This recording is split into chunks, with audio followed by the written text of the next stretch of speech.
Hey, this is Kelly from the Dolly Rocks. This is Joe Queer from the infamous Queers. Hey, Sleepy P. Martini. Hey, this is Indica Flower. And you are listening to Our Brains Hurt. Our Brains Hurt. Our Brains Hurt. Losers. Well, they needed a jingle for their stupid little show, so they called up the Jasons and we said, fuck no. Then they called us again and they gave us $20 and we wrote them a song that said, your podcast sucks. Then they gave us more money and they asked us really nice and we finally gave in and we said, all right, I'll write you a song, but it's gonna be a clone of a Screeching Weasel song that we heard a while ago. So we wrote them a jingle and it sounded really rad. It was the best little jingle that their podcast ever had, but the file got corrupted and the email didn't work. Now they're stuck without a jingle singing our brains hurt. Our brains hurt, our brains hurt, our brains hurt. Our brains hurt, our brains hurt, our brains hurt. Our brains hurt, our brains hurt, our brains hurt. Our brains hurt, our brains hurt, our brains hurt. In a very non-copyright infringing sort of way. What's going on, everybody? Welcome to another episode of Our Brains Hurts. This episode is brought to you by PunkBox. Head over to punkboxrocks.com. That's punkboxrocks.com for your monthly subscription service to punk rock merch. Everything you would find at a punk rock merch table at a punk show, sent to your house once a month. This could include stickers, button patches, koozies, vinyl, cassettes, CDs, everything you could think of once a month. It's an awesome subscription service, punkboxrocks.com. This show is also brought to you by Merch Slut. Head over to merchslut.com for awesome band t-shirts, punk rock band t-shirts. Merch Slut gets her shirts directly from the band or the label. These are not cheap knockoffs. She also has a wide array of awesome punk rock merch. Merchslut.com. Now, let's get to the show. Tonight, we are welcoming back Will West. Mr. West. Of Paperback Tragedy. Oh, their new album's so good. Yeah. Like it just had a record release show. Their new album slays. Like it's really fucking good. I'm blown away. Like for what they do, man. They kind of put out a little bit of a masterpiece there. It's already my favorite of their records. On Allegedly Records. Yeah, out on Allegedly Records. Yep. Those ladies are our friends. They are. And there's a dude in there too. I know them. Yeah. What are you sipping on tonight? It's just seltzer, regular non-alcoholic seltzer. What flavor? Lemon. It's classic. Yeah, that's what it is. It's a classic flavor. What brand? Polar. Oh, okay, that's a good one. That's a good one. I like that. That's seltzers. This is a new way to get drunk and stay hydrated. So yeah, which is important, kids. It's super important, especially when you get into your 40s. Yes. So we buy tequila, and like instead of like beers or like White Claws or something, you just buy regular seltzers, and you take shots of tequila, and then you drink regular seltzers, so it feels like you're drinking. Yeah, but you're also getting buzzed because you're taking shots of tequila here and there. I like that. It's a beautiful marriage. That sounds like a beautiful marriage. Yeah, and like the next day is like, all right. Yeah. Yeah. No sugar, no artificial sweeteners, just seltzer. Yep. Tequila. Or whatever your liquor of choice is. If if you're not a tequila person, vodka, gin, bourbon. Whiskey, bourbon. People who shoot bourbon are weird, but if that's your thing, that's your thing. I'll shoot Jim Beam because that's really all you could do with that stuff. Yeah. There's some Jim Beams that are good. Yeah. The regular base Jim Beam, maybe not so like much. My first drink of the night is always a shot of Jim Beam and a PBR, tall boy. I thought wait, Jim Beam? I thought you were a Maker's guy. I am. I'm saying when I take a shot, like if I go to a bar or something. And I just want to get drunk fast, I'll usually start with those two things just to get a little quick buzz going, and then I'll switch to something nice. Oh, dude, you need to change that Jim Beam into Evan Williams Bottled and Bonded. Okay. If you're gonna shoot bourbon, that's the one. Most bars have it nowadays. All right. Best bang for your buck, $16 fifth of bourbon. Really? Evan Williams Bottled and Bonded, 110 proof. Damn. And every bit as good as some really, really nice bourbons. It has made a giant splash in the bourbon community. Okay, I'll check it out. Like there's like fancy bars use it as their fucking rail, and it's literally every bit as good as like some like $50 to $70 bottles of bourbon. And it's $16 for a bottle. Yeah. Nice. Yeah, major splash in the bourbon community. Cool. Good job, Evan Williams. Good job. Yeah. For real. Good job. Will is in the room. I'm gonna let him in. Let's do it. What does bonded mean? Bottled and bonded. Like, I don't know. I don't know, but that's just what they call it versus their regular, just shitty Evan Williams. You know, check that out. The green label Evan Williams, a lot of like hole in the wall bars use as their rail now, which is cool because I'd rather have that than a lot of other things that people use as their rail. Wu-Tang, what's up? Wu-Tang is forever. Yeah, motherfucker. Yeah, they are. So what's up, man? No, I'm sorry I'm late. I made it. I got all here. good. That's okay. You got a freshy haircut? Is that what I see? Yeah, man. I'm all dialed up and look at you. Yeah. I know. Look at you. Yeah. Growing the beard back out a little bit, but I don't know. Yeah. Yeah. I'm all shined up. Beautiful. Just beautiful. So the new record is awesome. Yeah. Do you guys like it? Yes. Love it. You guys have put out what you guys do. You guys got a little masterpiece on your hands. Oh man, you don't have to say all that. I will, because every song's good, dude. Man, that's a great album. Yeah. It really is. Thanks so much. Fucking album. Yeah, it means a lot. My inbox has been lighting up, and it's all our peers and all the people we play with and stuff. And I'm telling everyone's like, "Yeah, man, we love it," and it's really made me happy. That's awesome. I'm telling you, dude, it's great. Like, by far, hands down, easily already my favorite Paperback Tragedy record. Like, immediately, yeah. That's awesome. Super. I'm really glad you guys like it, seriously, and I really appreciate you listening. Yeah, like that means everything. Just someone to listen. You know how hard it is to get people to listen to anything. Oh, I was on a podcast not too long ago, and I said the same thing. It's like I have 2,000 Facebook friends, and I think 75% of them don't even know I'm in a band. Even though I post about it's like, yeah. I post one stupid thing, and it's like 150 likes, and it's like, hey, my band just dropped this, check it out, and it's like 6 likes, and it's my same old people that we play with all the time. It's like, I don't know. Yeah, well, whatever. More people need to pay attention to this album. And, I certainly appreciate that. Yeah, and we'll play a couple songs on this episode too. You have to pick. Nice. We'll make you pick a couple songs at some point during tonight. Yeah. Ooh. How was the show? How was the record release show? It was awesome. Yeah, it was really good. So we had my son's band opened it up. He's in a band called Saving Bruce. Oh, nice. And it's surreal to get to play with them because he grew up listening to everything I've ever written. And he's a huge fan of my music. He knows my music better than just as good as me, if not better. Some of my early stuff. And it's like, you just to see how heavily I influenced him and him kind of do his own thing. It's just mind blowing, man. It's awesome to do. Like, I wish we could play every show with them, really. But yeah, he's only 18, so he can't play some of the places we play. Yeah. But they opened the show up, and Urban Crater and Old Bay Thrashers are two of my favorite bands in Baltimore right now. Mm-hmm. They're both just catchy as hell, and they do what they do so well.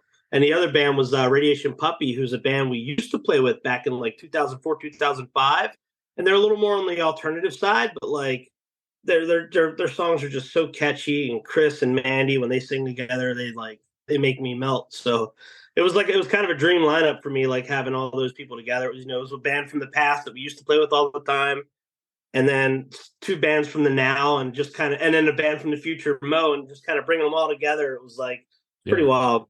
But it was awesome. It was a great turnout, great sound at the Metro always. And yeah, we couldn't have asked for a better CD release show, or album release show, because we did have CDs, and we sold some merch, and we did good. But it was great. It was a great turnout for us too, and we need that sometimes.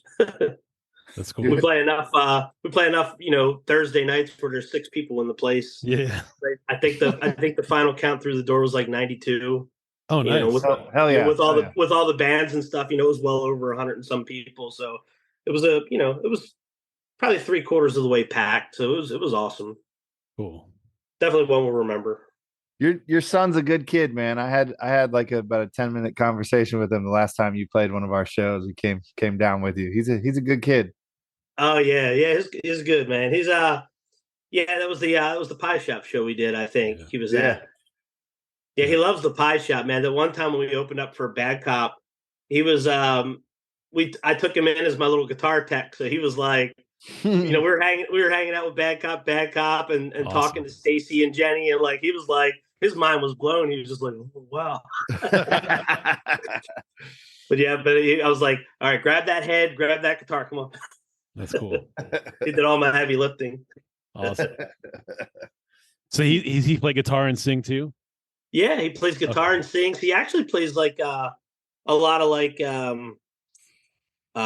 woodwind instruments and stuff. He was playing clarinet and sax, and like he's really into the whole ska thing. So I think a ska band is in his future eventually. But right now they do like kind of like a pop punk thing, similar to what we do. Cool. But yeah, he sings and plays guitar just like me. He writes songs. I think he's written 2 or 3 now that he won't share them with me. I have to actually be at his concert and watch him play it before I can finally hear it. But yeah, he shared like he's got 2 or 3 of them. They're really good. They're definitely in that Will West vein of just catchy, whatever. Oh, yeah. Nice. I'm proud of him. That's awesome. Very cool. What are you drinking, by the way? I'm drinking Oak and Eden. Have you ever heard of that? Yes. Isn't it good? Yes, it is. I know this will be, you guys don't ever post a video, do you? No. Okay, well, it is a bottle that has a charred piece of wood in it. It's like a corkscrew piece of wood. Oh, shit. Okay. And it's like charred and it's like oaky. And it is so good. And it is it's bourbon whiskey finished with a torched oak spiral.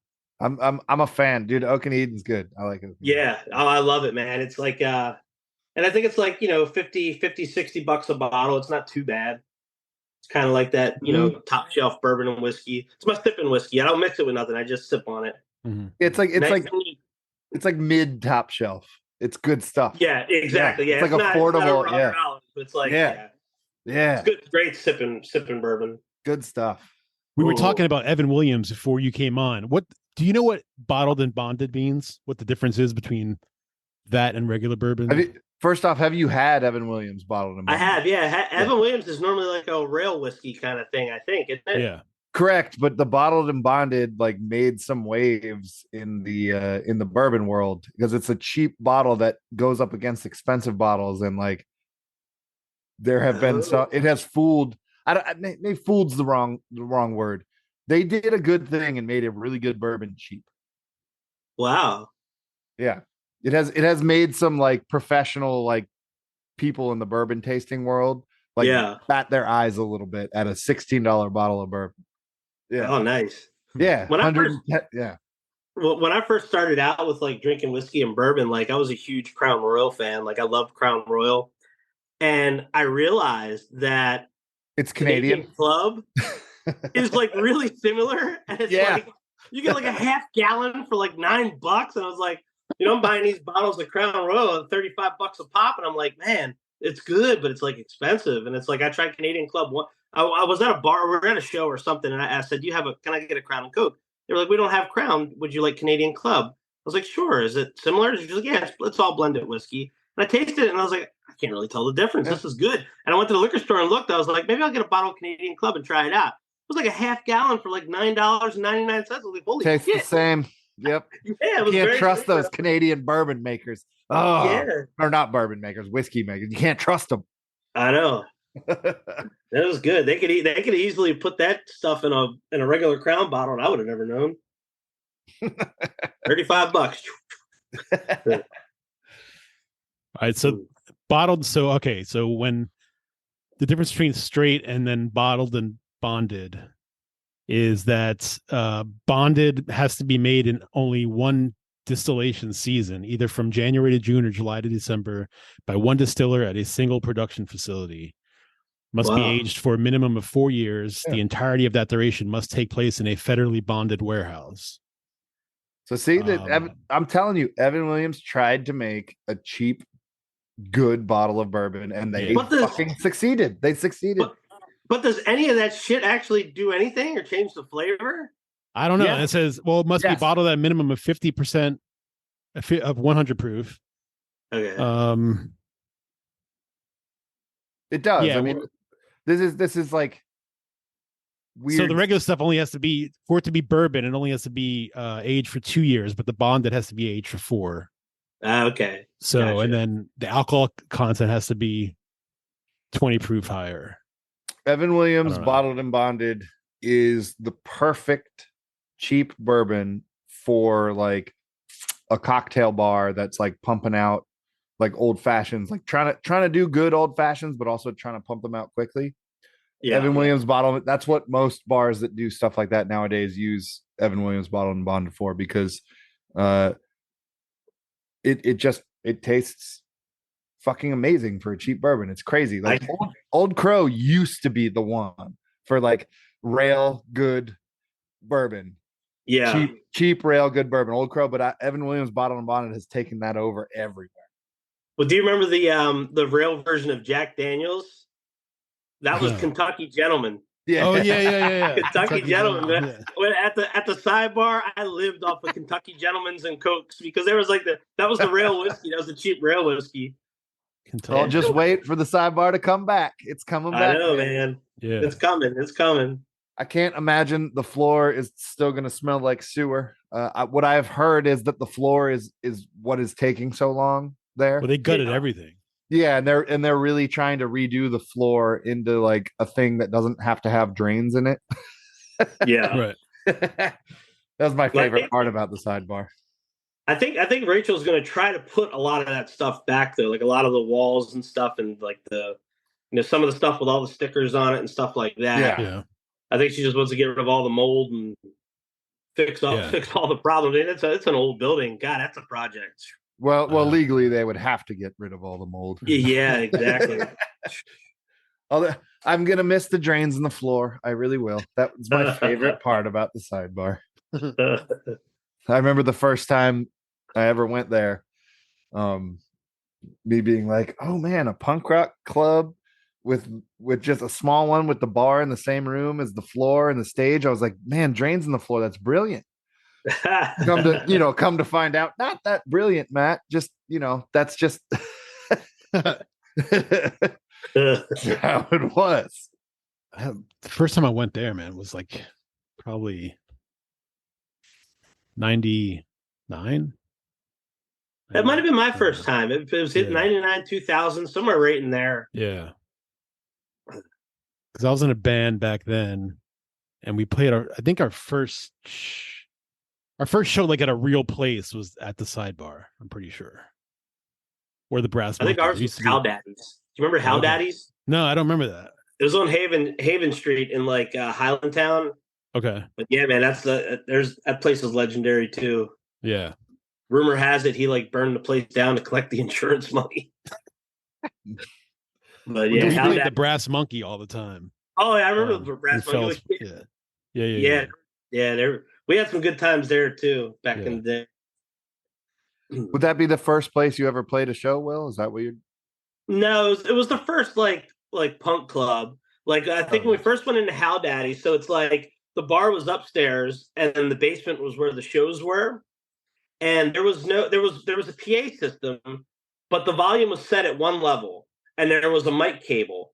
And you had to give the bartender your driver's license and they would give you a microphone to take down and plug into the whatchamacallit.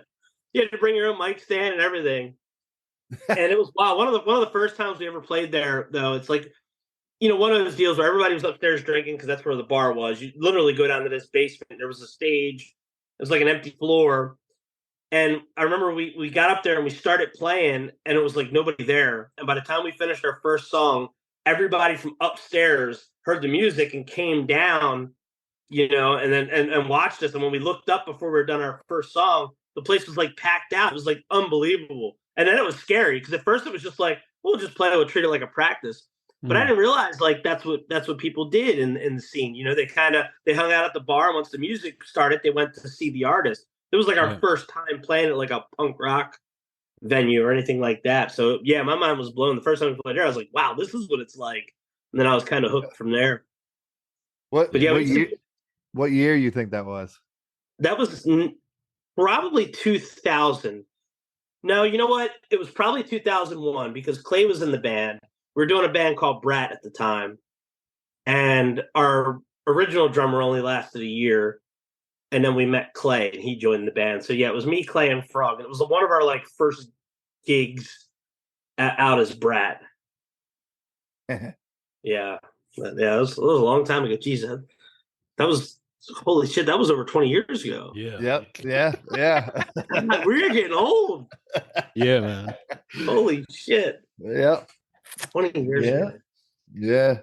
Yeah, we had a Oh, house in yeah. College Park, and we had a huge basement, and we used to have shows down there. And that was the first show I ever played was in that basement in '99.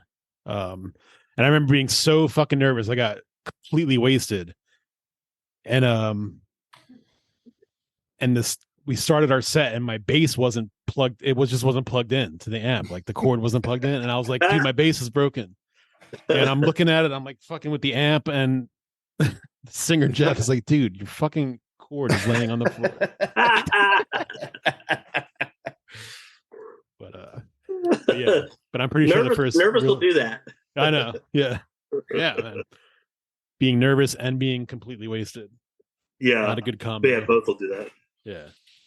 And so I saw the same thing happen to Jason V the last time I went up and saw them, the Jasons play with the Queers in Baltimore, and he kept pulling the fucking plug out of his amp every time. Like he'd figure it out and then plug it back in, and then he'd do some fucking move on stage and would unplug it immediately.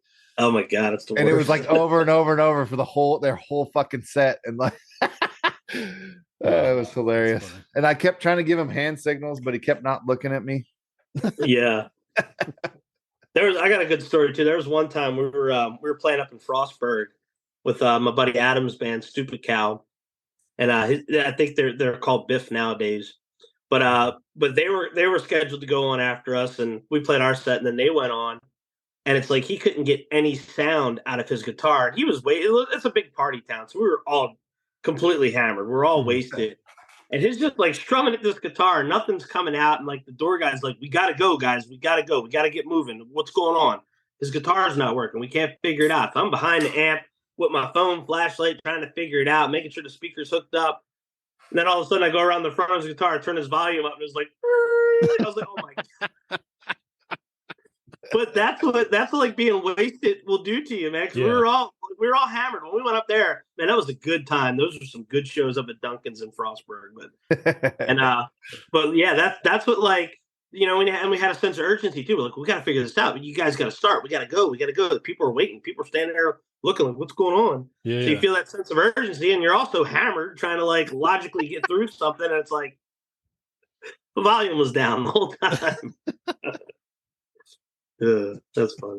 Good times. We added a second guitarist at one point to that band that I was in late '90s, and he totally wasn't ready to play a show with us, but we brought him anyway. And he totally, like, before the show, he's like, I don't remember any of the songs. So all we did was we just turned his amp off, and he just played like, basically air guitar. Yep. Brilliant. That's great. Hey, that reminds me of something else too. So I've been filling in with Dead End Lane, and I've been playing like multiple instruments for them. I'm playing drums with them tomorrow night. But my last show, I was supposed to play guitar with them, and their drummer couldn't make it at the last minute, so I ended up playing drums instead. This was a show in Delaware at Bar 13, but they wanted to do a Rancid cover, Dead Bodies. Love the song, great song, but I've never practiced it with them before. So it's like, so I told them, I was like, well, look, if we get to that song and like I start fucking up real bad, I'll just turn my guitar down and start smacking my amp head on stage and like put my ear up against the speaker and like act like my amp's malfunctioning. They were like, yeah, just do that. That's fine. So, but then it was like that morning, Anthony couldn't make it. And they were like, well, can you play drums? And I was like, yeah, I can play drums. They're like, can we still do Dead Bodies by Rancid? I was like, yeah, I guess. On the way up, literally, I had my wife with me. It's like, I had it on repeat. It's a simple song. Like I was just in my own head, like I don't want to fuck it up, you know. Yeah. So it's like we're listening to it on repeat. Like we're on like the 15th or 16th time. My wife Amanda's like, "Can we please stop with dead bodies?" It's like dead bodies everywhere. I gotta learn the song. Yeah, but literally, we had a quick practice of it out in the parking lot on my belly, and I nailed it. We played it and it was fine. So Hell yeah. yeah, we did it. That's awesome, man. Yeah, I wanted to come last weekend, but I was out of town. I was in Milwaukee. Oh yeah, how'd that go? It was cool. Milwaukee is an awesome city. Yeah. Did you go to Foundation Tiki I did Bar? not because we only had one free night, really. Because, Oh. yeah, but it's such a clean city, and it's like the public transportation is free. Did you go to any? There's like a tram that's free that takes you around. The restaurant it's like German. So, and I love German food. Everything is like sausages and fucking hot dogs and cheese. Cheese, cheese curds, cheese beer. Yeah. It's all right up my alley. Yeah, good beer. Yeah. So many bars. And as a matter of fact, the music of the city, like the consensus on what is like Milwaukee's music is punk rock. Everywhere you go, people love punk rock. Yeah. It's the best city in this country. It really is. I would live there awesome. for sure. I want to die there. Yeah. Yeah. It's funny because my company that I work for, they're based out of Milwaukee. So it's like the owner has got this real thick Milwaukee accent. Oh, don't you know, kind of thing. You know, like, let me tell you something about Brett Favre, okay? Let me tell you about Brett Favre. He's the greatest story. But yeah, like that's when I think of Milwaukee, I just hear his voice. Hey Willie. Hey Ralph. My daughter was able to drink with us because it's legal if you're with parents. Yep. Really? Like yes. I saw that. I saw you post that. I thought it was a joke. No, Wisconsin is one of those states. Yep. If your I kid's didn't know 18, it went by the state like that. I thought it was a national thing. No, it's a state. Wow. They have a state rule. If you could drink with a parent, or if you're under 21 and you're married to somebody 21 and over, you could drink with your spouse. Yes. Wow. Yeah. You have to be 18 awesome. though. You have to be 18, I believe. Okay, I didn't see it. Just said minors. It didn't say. I didn't see 18. I think. But you're probably right. I could be wrong on that, but I think you have to be 18. But yeah, but it was weird, man. Because they were like, they That's carded cool us when we shit. walked in. And I was like, is it true that she could drink? Because I thought my daughter was fucking with me. Yeah. I was like, there's no way. There's no fucking, like, Yep. you can't just make a rule. But he's like, yeah, if she's with you guys and you guys are okay with it. I'm telling you, Milwaukee's the best city in this country. Dude, like there's so many bars really there. cool. They feed you for free at a lot of the bars because they don't require kitchens in the bars there. But like on special occasions, which is like a lot of the time just like Friday nights and Saturday nights, you walk into a bar there and there's like a buffet and it's just fucking free. Like the first time I've told this fucking story probably on this podcast so many times, but I walked into the bar and like I was like, how much is the buffet? And the bartender was like, what do you mean how much? And I was like, the food, how much is it? And he was like, what do you mean? And I was like, I have to pay for the buffet. How much money is it? He was like, you don't have to pay for the buffet. And I was like, why don't I have to pay for the buffet? And he was like, because it's the right thing to do. And I was just like, mind blown. We don't do that kind of stuff in Virginia. The right thing to do. What is that? I love this place. Yeah. Yeah. That's awesome. Holy shit. Like I love that. Like I love the fact that like you can enlist in a war and go fight and die. But you can't buy a goddamn beer at the bar. Like exactly. I don't know, like if you could die for this country, you should be able to fucking have a beer. Like that's crazy. Yeah. Milwaukee is the punk rockers city. It was so cool. Madison too, which is like 2 hours west of Milwaukee. Yeah, it was a good time. Saw Green Day, Foo Fighters, Joan Jett. You were at like the Harley Davidson thing, right? Yeah. Harley Davidson Homecoming. So it was like, because Harley Davidson's based out of there. That's where they make the engines. The museum's there too. Yeah. It was pretty wild. Awesome. Joan Jett's great, man. I saw her live for the first time like 2 years ago, and she like blew my mind. Like I was not expecting her to sound as good as she did. Like, yeah, same here. When we saw her last weekend, yeah, it was crazy. yeah, it was. We went to see Heart. That's what it was. It was Joan Jett. It was Heart. Oh shit! And it was who opened for them? Oh, the Interrupters, I think. Oh, nice. Oh Yeah. yeah. Or no, wait a minute. The Interrupters open for 311. I'm getting my concerts mixed up. That's why you don't get drunk when you go to concerts all the time. But it was but yeah, we went really to see Heart, and I was kind of curious to see Joan Jett. Like I knew a couple of the songs, but man, they did a bunch of like Runaway songs and stuff like that, and like she was so good. Like she like blew my mind. I was like, holy shit, I cannot believe how good Joan Jett sounds. Like everybody, like her band was tight as hell. They told good stories. Like it was a really, really good show. She's really from good. Maryland too. You know that? I know. She's an Ordo fan like me. Yeah. Yeah. Yeah. Yeah, but she rocked my world, boy. When I saw her, I was like, wow, it's good. Yeah.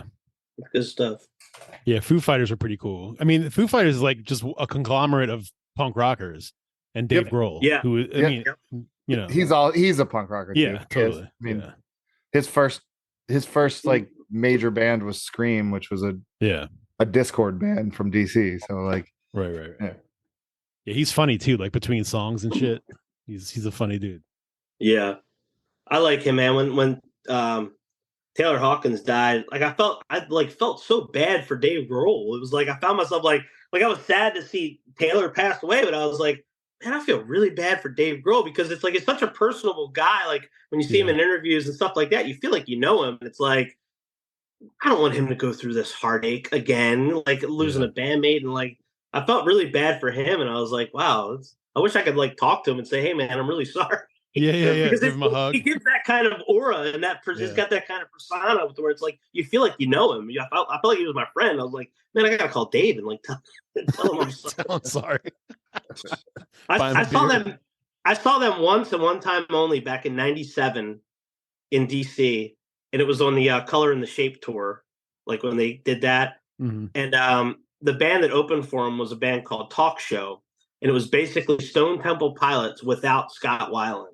And I remember the whole crowd the whole time was saying, play STP, play STP. And they never did, but it was like, play STP.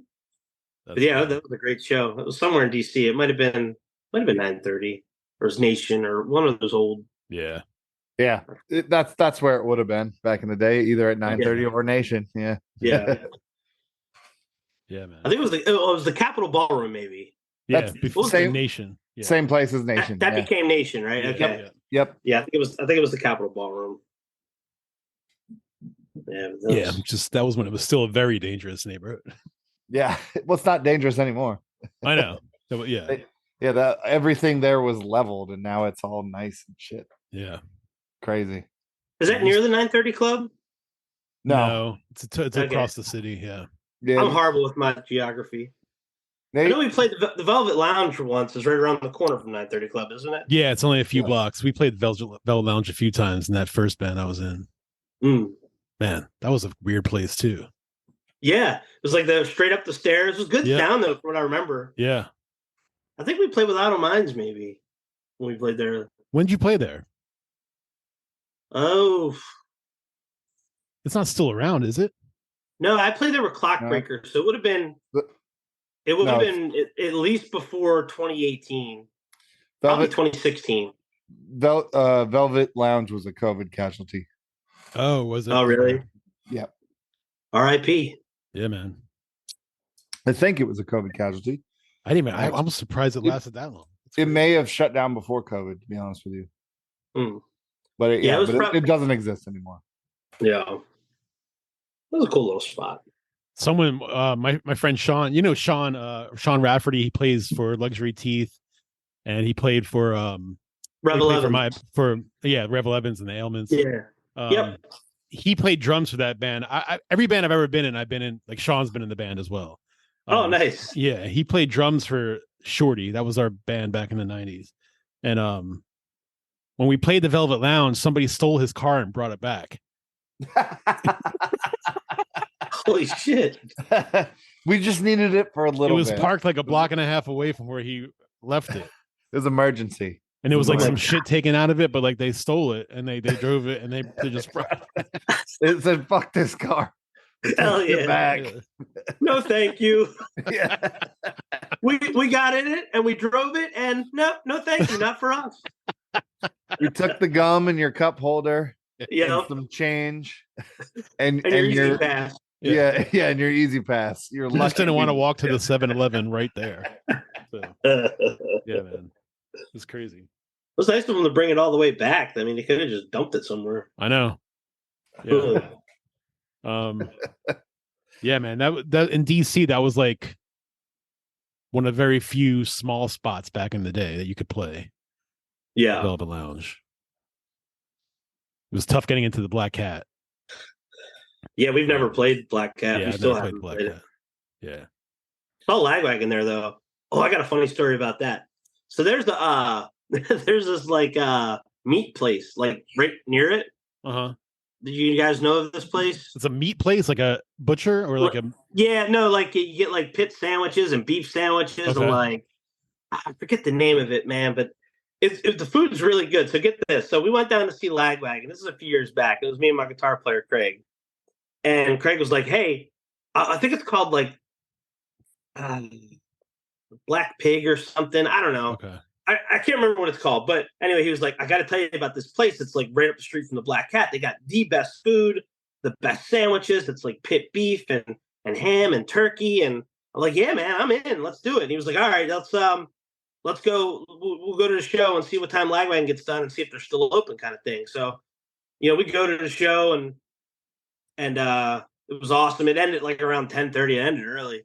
And we were leaving, and we looked up the street at this place, and he was like, "Oh, they're still open." I was like, "All right, great, let's go get some like pit beef and whatever."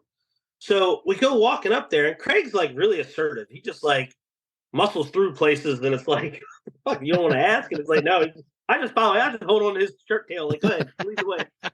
But it was like this, like there was like these street cones blocking the entrance, and like another like little makeshift barrier thing. He just like pushed them all aside and just walks up into this place, and it's packed. So we go up into the front. And he was like, and it's like it's completely crowded, elbow to elbow. And he's like, "Let me get 2 beers." And the guy gives him 2 beers. And he pulls out his credit card.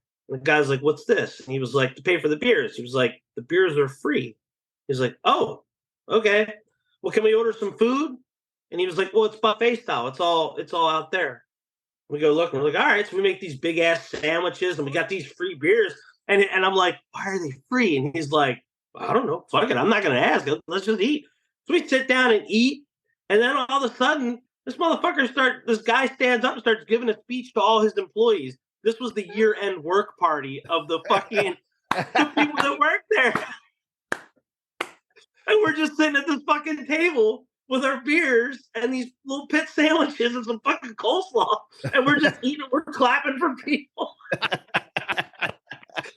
And I'm like, motherfucker, I'm like, see what being too assertive gets you into? Yeah. He was like, "Oh, we fucking ate and drank for free." And I'm like, "Yeah, I guess we did." But yeah, whenever I think of the Black Cat, I think about that night. I'm gonna research it and tell you guys what the name of the place was. I'm sure it's still How far was it from the Black Cat? Was it like walking like 4 doors. It's like on the same block on the corner. Was it on the Was it on the corner? Yes. Yeah. I think I know. Outdoor seating, and they had an outdoor seating area that was fenced in. I think I know exactly the place you're talking about. It's like just right there. Like yeah, like if I'm staring at the Black Cat, it's to my right. Okay, and it's up a few doors from what I remember. I think I know the spot you're talking about. I honestly do. It was really it was good. The food was good. It was funny as shit because it's like nobody questioned us. They thought we were employees and fucking enjoying the free fares. That's awesome, man. That's how Lagwagon be bringing people together. Yep.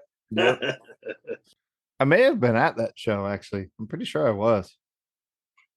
Yeah, I never miss Lagwagon when they come nearby. I missed the last one because I think the closest they came was like New York. I'm just excited for No Effects and realizing that they were playing more shows next year because I'm an idiot. But I went all the way out to Ohio because that was the last chance I'm gonna get to see them. But oh yeah, you had prime spot too, man. You were off stage right or whatever. Yeah, it was cool. We got That's VIP awesome. tickets, and it was rad. It was so cool. That's awesome. Yeah. So are they coming near here next year? Well, yeah, so it's a 40 city tour, and they only did 10 cities this year. Their last date is October 2024 in LA. So they're going to play like 39 cities between the end of this year and that date in LA. So they have to come to the Middle East. Baltimore, in the Middle East. What is it called? Mid-Atlantic, Mid-Atlantic, yeah, not the Middle East. Yeah. I can see them in Jalalabad. I mean, in Baltimore, DC, Richmond, 2 of those cities are happening. Yeah. Yeah. You would hope. You would think. Probably Baltimore and Richmond, because NoFX hasn't played DC, and I don't know. Who knows? They haven't played DC in a minute, but who knows? Maybe they play the last one Fillmore I will. though in Silver Spring, which is like pretty much it's in the Beltway. God, When did they do that? fucking hate the Fillmore. A few years ago. Yeah, Really? the last 2 times Yeah. they've played this area, it's been at the Fillmore. Yeah. I actually like the Fillmore. I don't mind it. It's so fucking expensive. It is expensive. Yeah, there's that. That's But that's I my like gripe. the parking garage. Yeah. And Nice. I'm a foodie. Like I'm all about the food.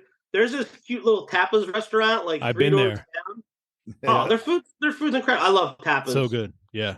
But I like eating there. Like that's like a ritual. Whenever we go to a show there, we get dinner at the tapas place and then the Fillmore. And I like that you have the option of like, going upstairs and getting like a prime spot, like right on the railing and like, out of the pit. And like, it was good to take like my kids, like my youngest is so small and they're huge Streetlight Manifesto fans. So it's like past couple times we went to see Streetlight, my 18-year-old, he wants to be in the pit. Well, my youngest is like, he's tiny. So it's like, I don't want him in the pit getting crushed, but it's like the next best thing is like, we're front row up top to where you can like look over the rail and just see the whole show.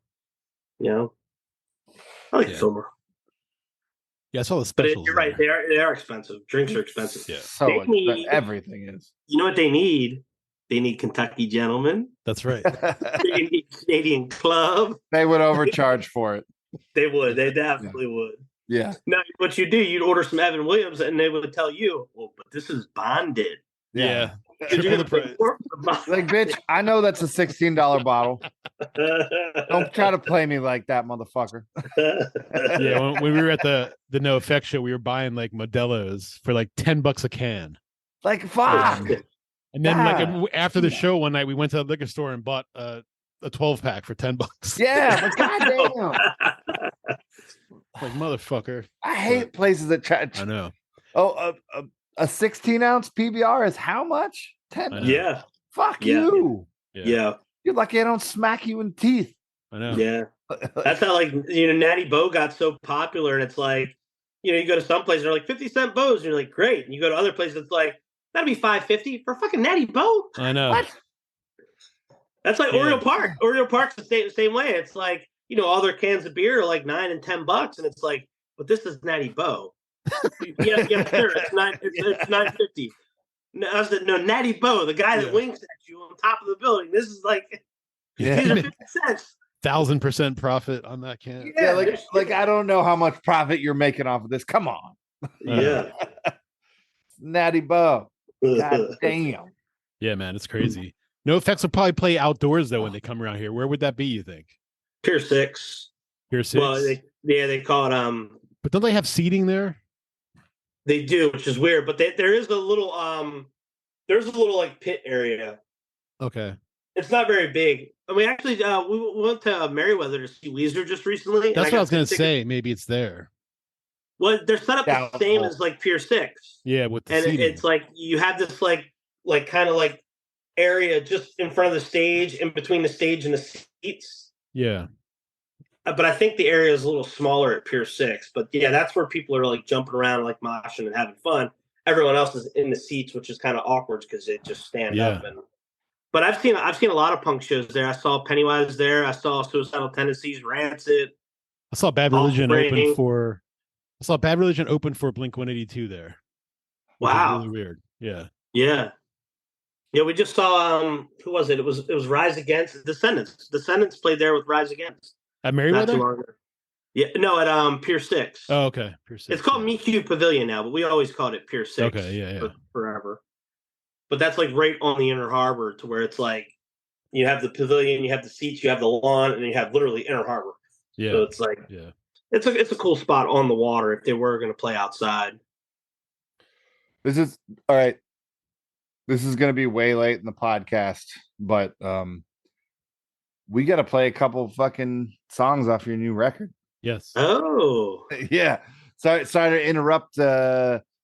What we were just talking about, because it was fun, but we got to play a couple songs, and if we don't talk about it now, it's never going to fucking happen. What are your faves off the new record? So, okay, one of my favorites that like a lot of people aren't talking about is the very last song. It's called 1839, and it was 1839 was the address of the house that I grew up in, and I was raised by my grandparents. So I wrote this song kind of in homage to them, kind of thing. So it's a little more moderate. It's not as fast and skate punky as some of the other stuff. It's got more power pop vibes to it. Yeah, but yeah, that's one that you could probably play. Once upon a time, lived a happy child, a life full of dreams, a loving family. He made friends at school, his toy box was full, and his grandma was proud of how he's turning out. But the relentless marching of the time flew right by. He kissed his grandmother goodbye for the last time. She set out on her own, never to return. Now there's no way back home again. Well, the years went by, child is 39, and in time it got hard. The whiskey was strong. When you carry grief, it gets hard to speak. But he reached for the words and lyrics to be heard, and he wrote lots of songs about the clock and days gone by. He told his grandfather so long for the last time.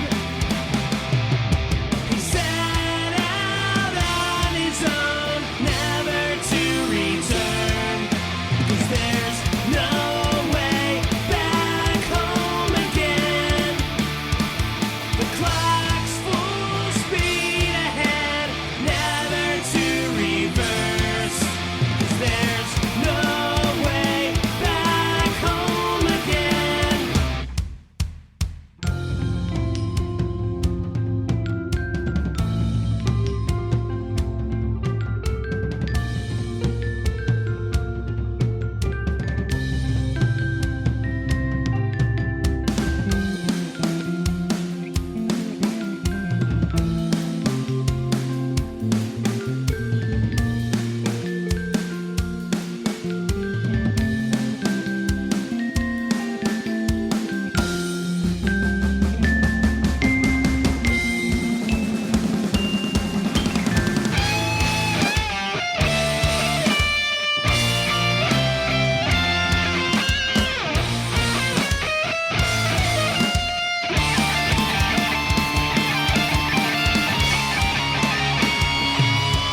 The clock's full speed ahead, never to reverse. 'Cause there's no way back home again. That's a good one. I do particularly like that one, and you know what, in total like punk rock fashion, and fuck everyone, I think the other song that you should play is the song right before that. We'll play a couple songs at the end of the album. We All Die is a fucking fantastic song. I do believe that's my favorite of the record, to be honest. Oh, nice. We just did a video for that. We had some guy come up with his videographer guy come up with like a lyric video, and he did like some animation and stuff like that. It came out really good. nice. But you can find that on YouTube, and we shared it on our Facebook, I believe. Oh, so it's already out. Yeah, Mhm. that single. Yeah, we released it. We released that as a single, I think, a week or two before the album dropped. Oh, nice. Well, it's one of the singles then. Fuck yeah. That's how It's like my favorite album of the song. Yeah. You did good picking that one. Yeah. Yeah, Matt's got the ear, the punk rock ear. I believe in unity. Hatred and division make no sense to me. All I see is hate and greed, opioids, addiction to technology. Everybody has their pain,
Yeah, that's how Facebook like suppresses things, you know? So it's like whenever I post media or if I post a ticket link or anything like that, it's buried because they want me to boost for promotion, boost for I know, promotion. it sucks. Well, regardless, Yeah. tons of a bunch more people are probably.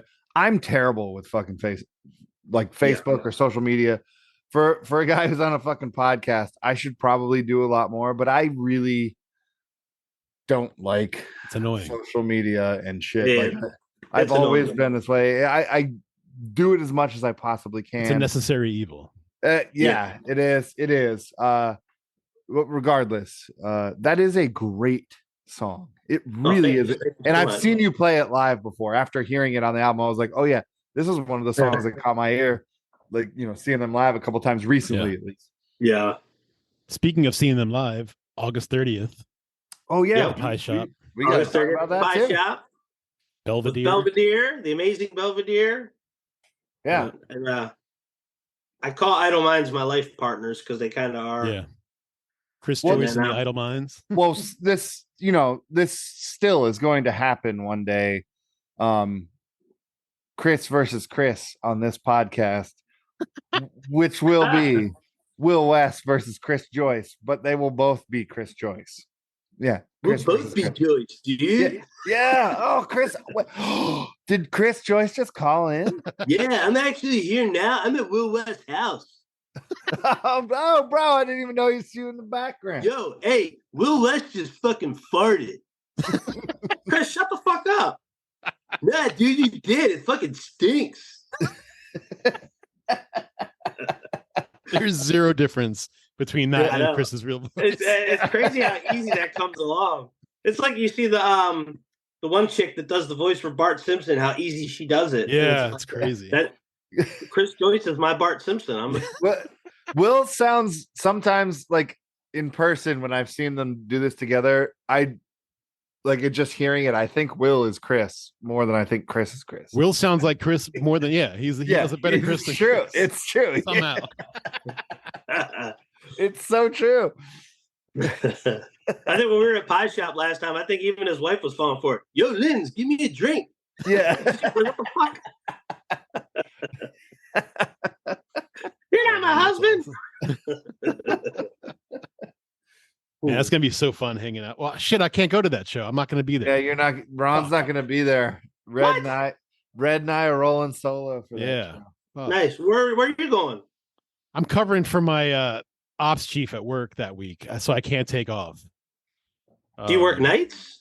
Yeah, That week Gosh. he is. that week. Yeah, Ron's Fuck. schedule fluctuates. yeah. Well, we just got to book another show that you can be at. We'll work around your Yes. schedule. Yeah. Bring Belvedere back. You guys But gonna you will come be back? you'll be playing for Dead End Lane on September 2nd, right? Yeah, I'll be playing that Okay. show. Probably. I'm thinking I might be playing drums. Anthony asked for a little bit of time away from the band while he figures some stuff out and gets ready to play again. So I'll be there in whatever capacity they need me. That I'll be prepared to play drums or guitar. So I'll be there. I'm gonna after we get off tonight, I'm gonna text Tyler and be like, if you guys don't have Will West playing with you on September 2nd, you guys are done. You're done. Yeah. No, I'll be there. I'll be there. Yeah, I don't have a choice. Like I'll be there because I love all the bands, so I'm excited. Actually, too, Over Our Eyes drummer Keith, I own one piece of a drum. I own a snare drum. That's all I own as far as drum equipment goes. And like my drummer Clay's been getting on my ass. Is like, dude, I just put a new head on my snare. You keep borrowing it. You hit heavy. Like you're gonna fuck up my head. Can you you got a snare? I said, yeah, but Keith has been using it. We'll see if he's still using it. If he's not using it, get it back from him. So I just met with Keith tonight and got my snare back. I got a little pork pie, a little squealer. It's like my favorite snare drum ever. But that's the only piece of drum equipment that I personally own. So it's the one to own. Yeah, I keep borrowing Clay's shit. Like I got his cymbals in my car that I'll be using tomorrow and his kick pedal. Where are you guys playing tomorrow? The Depot. Okay. It's Dead End Lane, Professor Goldstein, I think, and More AM Than FM. More AM Than FM. I love their last EP that they did. I've been wearing it out. Now I gotta ask, why did Keith have your snare? Dude is a sick, nasty drummer. He doesn't have his own snare. See, he and I were drum buddies. We talk. Hey, I tell you what, he's a good mentor to have because he's a good fucking drummer, solid drummer. Dude, he is fucking sick. Yeah, he's like, crazy. Really fucking sick. I got to play bass with him for many years, guitar with him for many years, and it was so much fun. It was so much fun. Every time I talk to Chad about Over Our Eyes, he says the same shit. He's like, dude, we so lucked out with the dude you got playing drums for us, man. And I was like, yeah. And then every time I see him, I'm like, yeah, I can't argue with that fucking statement. That dude is fucking sick. Yeah, his phenomenal. His good person too, man. Like we're pretty good friends. We get along really well. We have the same humor, same stupid ass humor. If he could do Chris Joyce's voice, he would totally. That's awesome. Yeah, but back when we were doing the Clockbreaker thing, I think I got turned on by the little squealer snare. Because I've known Keith now for probably every bit of 20 years. Like Keith was in a band called 10 Watch for a while, and he used to use that little squealer snare drum. And man, that thing just cut so good. And I was like, man, I love that snare. What do you got? He's like, oh, it's a pork pie, little squealer, and I think it's a 42 strand on the backside of it. I was like, one of these days, I'm going to buy that motherfucker. I'm going to get me one of those little squealers. And I was at a Guitar Center, and they had one used for like $200. And I bought it just to have it because I knew that if I was drumming for Stupid Cow for a while, so I needed my own snare drum and needed some of my own shit. So I started with a snare drum, and that's where I ended. That's the only piece of equipment I bought. But I think after the Clockbreaker thing, Adam held on to the snare for a little bit, and Keith's been filling in with Biff, playing drums with Biff, so he's just been using that snare. So he's had it ever since, but I don't think he's been using it. So I asked him for it back. Now I need it because now I'm a drummer, full-fledged. Yeah. That's awesome. Badass. Well, all right. So we already asked you those 3 questions that we always ask everybody at the end of the show last time. Yes. So what I thought would be cool now is if we could, instead of asking the Mount Rushmore of punk rock, is if you were to form your ultimate punk rock band. Ooh. Who would you take for each position? And I thought it would also be cool, not tonight because it would have to be set up, but if we did like a punk rock like fantasy draft one night with somebody. Oh, yeah, that'd be cool. All right. I don't know how we would do that, but it just popped in my head. But yeah, vocals, bass, guitar, and drums. Oh, wow. God, you guys ask such good questions all the time. All right. I already know my drummers. I got it narrowed down to 2. Okay. It's either Gordy from Frenzel Rom or it's Dave Ron from Lagwagon. Okay. Oh, man. But I know you're going to say Bill Stevenson. It's hard to not include him, but like, it could change, It can change. I'm not going to say Bill Stevenson. Really? Okay. Well, it depends on who your guitarists are. Who's your guitarist? That's going to depend on between Dave Ron and fucking Frenzel Rom, dude. That's true too. Who's your guitarist? Or really, who's your bassist? How about that? I'm gonna go with Matt Freeman on bass. If Matt Freeman, ooh, can I do that or no? Yeah. Why wouldn't you be able to? So I'm gonna go with Matt Freeman. I'm taking Matt Freeman on bass. All right. If Matt Freeman's your bassist between Dave Ron and the dude from Frenzel Rom, I feel like the dude from Frenzel Rom would be the better drummer for him. I agree. I'm going with Gordy on drums. Yeah. Guitarists. Damn, I forgot about Fat Mike. I could have had Fat Mike play bass. But now I'm going Matt Freeman. Stick with Matt Freeman. My guitarist is probably going to be. I'm going to have Eric Melvin on guitar. Cool. It's also a solid choice. And for my vocalist, I'm probably going to go with the Caper. I'm going to go Joey Cape. Is one of my favorite singers of all time. One of my favorite vocalists. I'm gonna go with him. I think. Cool. Yep, I'm locking in Joey Cape for my. That's a solid 4-piece. All right, so you get a wild card for your lead guitarist, I guess. Who are you gonna choose?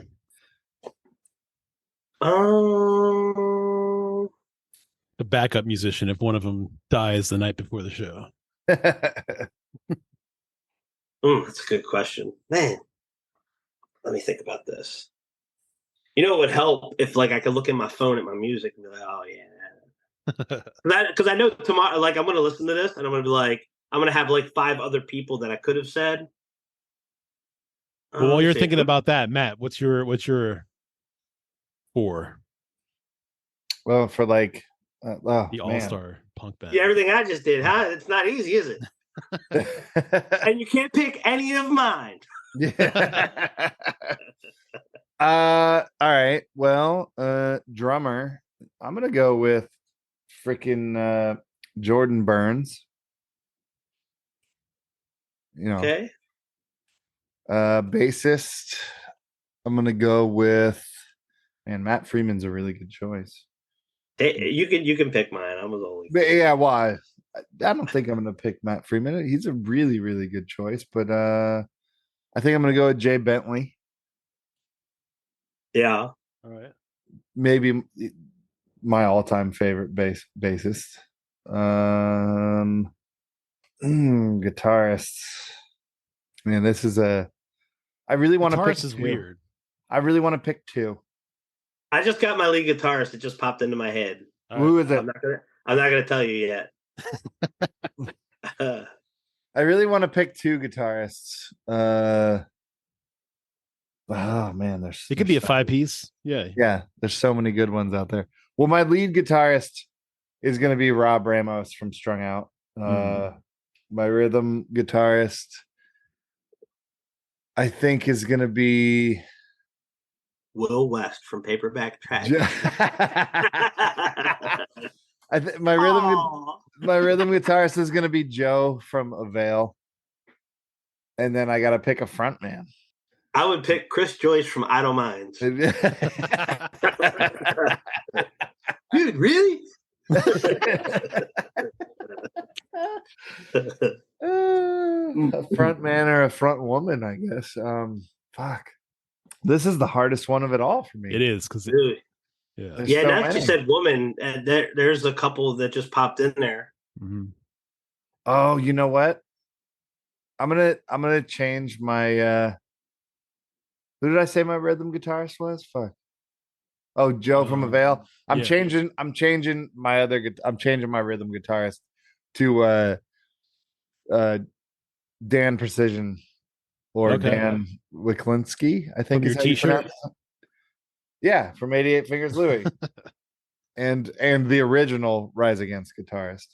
Yeah. I've only played on their first record ever, which is like a top 3 hardcore album of all time, by the way. Rise Against's very first album. Mm-hmm. I don't really like much of Rise Against after that first album, but that first album was fucking incredible. Yeah, these people, they don't have to be alive. You can pick like people like this is just of all punk rock. Like you're right. Yeah. Because we can pick dead people. Dead. My drummer's dead. Yeah, you can pick dead people. Fuck. That changes everything. Yeah. I want to pick my favorite dead band of all dead people. Oh, the dead that's a good Dead punk band. Yeah, that's a good one. That is a good one. Fuck, I don't know who I want to be my fucking front man. Damn. Unfortunately, with punk rock, it would be easy to name an all dead band because they don't usually make it. You know, Matt, you could always just have an instrumental band. Good. I could, but yeah. Man. Maybe Greg Graffin. That's a good one. I do love Greg Graffin. Always have. I know who it's going to be because yeah. Keith Morris and Greg Graffin and Ben Weasel, all 3 of them immediately pop into my head because they're all on my Mount Rushmore punk rock. Mm-hmm. But no, for this band, my lead vocals is going to be fucking Lars Fredriksson. Nice. Yeah, there you go. Yeah. Our bands could play a show together. Matt Freeman in my band and Lars in yours. Yeah. Yep. So Ron, do you got this knocked down? Yeah. So I'm going old school for my rhythm section. Lil Joe from RKL and Lagwagon on bass. Bomber, their drummer, RKL drummer on drums. I'm going Stefan from Descendants on guitar. Yeah, man. Yep. Yeah, fuck, I forgot about him. I want to say Milo on vocals, but I also love Sam from Get Dead. So maybe I'll put him on. I'll put Sam on there because that'll be an interesting. Yeah. And then lead guitarist. I mean, I'd have to pick either Ramos or Jake from fucking Strung Out because they're yeah. the. I mean, when you're talking guitar, I don't know how. I mean, one of those dudes has to be. Rob Ramos is like Yeah. the most talented punk rock lead guitarist of all time, in my opinion. Like, there's not many people who even get close to his level. He's crazy. Yeah. And Jake is probably one of them that gets close to his level. Yeah. But goddamn, Rob And they're hogging Ramos both of them. is and their bassist Chris Aiken is a fucking guitarist himself. Like, a lot of the leads on their albums he plays, like he writes. He's fucking sick too. Yeah. All three, like, honestly, Chris might be better than Jake. Yeah, like Jake is really fucking good. That, like, all three of those dudes are fucking just insanely good. Dude, thanks for doing this again, Will. Yeah, man. Appreciate Thanks for having me, and thanks for listening to the album, and thanks for liking it. Really, it means the world to me. It really does. For real, dude. It is a phenomenal album. Like, I'm glad you like it. We just wanted it to be as good as the last one. That's all. We were hoping for that because the last one kind of, like, took us another step, I think, and got us on a lot of people's radars that hasn't really heard of us. And we just wanted this one to kind of, stay in line with that. We definitely didn't want this one to be, it's not as good as the last one. It's how sequels are sometimes, like, it's not as good as the last one, not as good as the first. Dude, your last one is a good record. This record is a lot better than your last record. It is, like, it is a really, really great record. Good. Yeah, I'm glad you like it. It means a lot. It really does. For everybody listening, you missed the show, but you can see them on August 30th in DC at the Pie Shop. Please come out. Yeah. Belvedere, Paperback Tragedy, Idle Minds, and Morals. And Morals. I haven't met Morals yet. Yeah. Dude, they're good. They're good. Yeah. I'm excited. I'm excited to hang out with them. And they're a fellow Maryland band. That's right. All right, Will. Thanks, dude. All right, guys. Yeah. Yep. Thanks for having me. I'll see you guys soon. Yep. Take care. Right, yeah, brother. Later. See you. Thanks for hanging out for another week. Be sure to check out punkboxrocks.com and merchslut.com. Check us out on all social media outlets at Our Brains Hurt and at ourbrainshurt.com. We will talk to you next week. Stay safe. Adios. How do I do this shit? I can still hear you. So what do I have to press? Close.